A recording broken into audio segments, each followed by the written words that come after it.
Today I'm joined by Christopher Clark, an artist for Lucasfilm and Marvel. Christopher, welcome. Hi, Scott. Thanks for having me on here. Yeah, absolutely. Now, my understanding is that when you were a child, you were inspired to paint, and you saw someone on TV. Who was that? Yeah, I used to watch Bob Ross as a kid, and I would get out my crayons and paint along with Bob on the coffee table, and that was my first, I guess, art instruction and inspiration into becoming an artist. So I've been doing it literally as long as I can remember. So walk us through that journey from childhood to learning some of the Italian culture and art to what you're currently doing commercially. Well, I spent my whole childhood, drawing whenever I could and doing art. I was always interested. I've always identified as being an artist. I don't know where it came from. It's just always, who I was. I did also study music a lot in high school. I played guitar since I was 12. I've always been involved in dance also. So I'm kind of a, creative person in general. After, many years of being told that I shouldn't or couldn't be a professional artist. You don't want to be a starving artist. That's what everybody says. And I believed it for a long time. Did every number of jobs and careers, and eventually couldn't resist the call anymore. I really, I had to pursue my artwork. I got an Italian passport through my great grandparents, so I'm a citizen of Italy also. And so I decided just to quit my day job and leave my apartment and sort of start a whole new life and career. I traveled through Italy for a while, and then returned back to the U.S. and started my professional career as an artist about 6 years ago. So I've been doing it full time for about 6 years, doing all sorts of traditional, like Impressionism era, 1800s era oil painting of all typical fine art subjects. I started doing some pop culture stuff as a fan. I did some Lord of the Rings pieces because I loved the nature and the landscapes, which are so grandiose and beautiful in the movies. And of course, I've read the books too. But I did some of those paintings as a fan, attracted the attention of the incredible art gallery here in Denver, where I live now. And they're the ones who got me connected with Lucasfilm and Marvel because they're a gallery that sells only pop culture stuff. So it was a perfect fit. So that's kind of how I've gotten into that. And that's evolved into, a whole new section of my career doing pop culture stuff. Okay, so we're going to come back to the pop culture and Star Wars and some of the Marvel Comics things, but let's kind of go back to your kind of journey to becoming an artist. And it sounds like that relocation to Italy was pivotal for you. So if you could just kind of get into a little bit of kind of the inner experience, so to speak, aside from just the tooling and the skill set improvement, what was that transformation like for yourself? I guess you could probably call it a walkabout, where you sort of go on a personal spiritual journey or whatever. You leave everything behind and you go into a totally new, foreign place, I guess. You put yourself in an entirely new situation to really test yourself and to see where you are in life, and it makes you very self-reflective. And I traveled around working on farms in Italy. I did WWOOFing, Worldwide Organization of Organic Farming. It's WWOOF. Super awesome way to travel if you're looking for a cheap, free way. You work on a farm, they give you a place to stay. So I got to see the countryside. I got to experience like real Italian culture removed from the tourist aspect of it. And I was painting the whole time. I had nothing but a rolling suitcase full of my painting supplies, my guitar, and a backpack full of clothes. And I traveled around for about 4 months doing that. And it was a really freeing, liberating experience. And it showed me that I could do anything. I visited other countries. I visited France. I visited Tunisia in North Africa. And I've done a lot of other traveling in general too, but when you live there and you really get to experience the way other people live, it's very eye-opening. And I really think that so many problems of intolerance and hatred in this country could be solved by just traveling more and meeting people from other cultures and seeing how beautiful the world really is, Yeah, you bring up a really great point, Chris, which is that oftentimes I think what we're missing in humanity is true empathy, and that empathy actually requires for us to actually physically locate ourselves in those vicinities with the people in their Yeah. livelihood, doing the things that they do, and then we start to have a appreciation of their perspective and their lifestyle and their cultures. And it's exciting that you became a global citizen as a result of it. Yeah, What? right. Yeah, I love it. I love traveling. I love seeing other cultures. I love speaking languages. I speak Italian. I grew up in Southern California, so was immersed in Spanish. I'm learning French. All the Romance languages are all easy once you learn one. But I love eating food and hearing people, talk about their lives and seeing other cultures, and it's really beautiful. The world is a big place, and everyone is so freaking nice.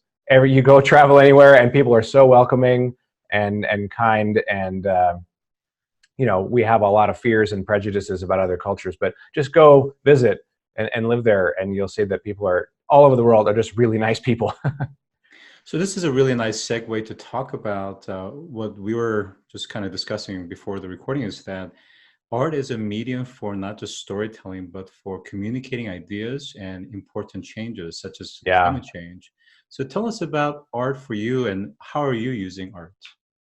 Well, I think art is the language of culture. It's the story of your culture. It's who you are as a people. It's your spirit. It's why you do things. It's your history. It's where you're going. Um, and I think art has always been a means of expressing that, to record and to explore your own culture and your own society. And I think as artists, we have a job, we have a responsibility to tell the story that we want to experience, or show the problems that exist in the world, and get people aware and involved and wanting to change things. So I think very specifically regarding to climate change, art has been used to tell that story for quite a long time. One of the earliest, one of the ones that I love is in the 1800s. Thomas More, an American artist, was sent by the United States government with a photographer to explore the Yellowstone region of the country, which no one had ever really explored before. It was actually, people were very scared of it. It was supposed to be this hellish landscape of geysers and wastelands. But they went and explored it. Thomas More came back and painted these enormous giant paintings of Yellowstone National Park, and just took America's breath away at how beautiful the place was. And that was that prompted Congress to create the very first national park. Protected lands of the United States was Yellowstone National Park, because a painter went and told that story to people, and it got them so excited. They fell in love with the area, and they made something happen. They created laws to protect that area forever. And I think that's really powerful. We all need to be using that kind of story and that kind of power to tell the story of climate change, to show people how beautiful the world is, and that it's in peril. It's completely in danger, and not only show the problems and show that the possible devastation that's coming, but also show solutions and show hope. That's kind of how I like to try to phrase my story when I paint about this subject, is from a place of hope and beauty, and get people to fall in love with the earth, and to really see that it is possible to fix this solution. So let's talk about something very specific. Can you think about a piece that you've done in the last few years where it just kind of encapsulates exactly that message you're sharing with us? I think one of my favorites is a piece called "The Journey of Our World." I don't know if we're able to show images on the podcast here eventually, but it's a painting of a turtle with sort of this giant city on its back, and it's walking through the beach, and there's a sunset. And it's really an idea. It's a story about how our planet, our world, is a living organism, and it's making this journey through the universe, through time, and it's up to us to protect this living organism, because it's in peril, and it is in danger of being extinguished and exterminated, like any form of life. And I think we're going to revisit that and do a series of those, because I really like how that story came out. Go ahead. So let's kind of counterbalance that with some of the more pop culture aspects of things Sure. that you've done for Lucasfilm as well as Marvel. So share with us some of your pieces there. I've done a lot of, basically I can tell any of the Star Wars and Marvel stories in any way that I want, as long as it's canon. I've done about 15 or so paintings for Star Wars, and probably equally as many for Marvel, that are sold in, like, art galleries, like any of the Disney theme parks around the world. You can find any of my Star Wars work. At any number of Comic Cons and those kind of pop culture shows, my Star Wars and Marvel artwork is there. So it's really fun. I've been a big fan of those stories since I was a kid. I literally grew up with them, watching Star Wars as it was being released, and seeing them in theaters. I was born in '78, so I literally grew up with that era. Had a comic book collection as a kid, and used to draw superheroes in high school and stuff. And so it's really fun. It's an honor for me to be able to tell those stories in my own way and do my own versions of those characters. It's funny, there's a great example of kind of this art and climate change thing, even in the Marvel universe. I thought it was really well done that they did this. In some of the early Iron Man movies, with Tony Stark realizes that sort of evil and the follies of his weaponized industry, and he makes this huge announcement that, like, flabbergasted the world, that Stark Industries would no longer be manufacturing and selling weapons. They were going to shift to promoting renewable energy research and development.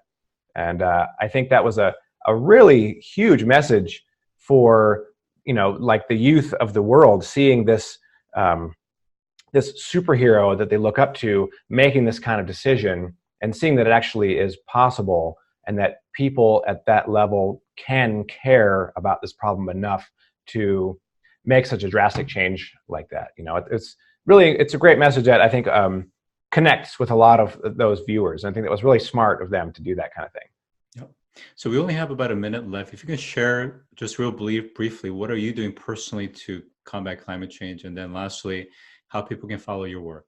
Sure. Well, I'm continuing to tell the story in my artwork. And I do, personally, like, I donate to some really great organizations, the Nature Conservancy, the Sierra Club, and Greenpeace. And I think, those kind of things are really important for, making legislature and protecting lands, things like that. I ride my bike whenever I can. I don't eat factory farmed meat whenever I can. I try to do like a pasture raised meat. Like, that's a huge thing. We have solar panels on our roof. I attend like climate protests and rallies, and I try to do some political things when I can. Those are all things that everyone can do, and they're really helpful. It's like we're all a drop of water in this tidal wave of change that we can create. So you are important as an individual person to do those little things every day. And then how can people follow your work? Christopher Clark Art is my Instagram and Facebook handle, and ChristopherClark.com is my website. So yeah, any of those would be great. Terrific. So today I've been joined by Christopher Clark, artist for Lucasfilm as well as Marvel. Christopher, thank you so much for joining today. Awesome. Thanks, Scott. Thanks for having me.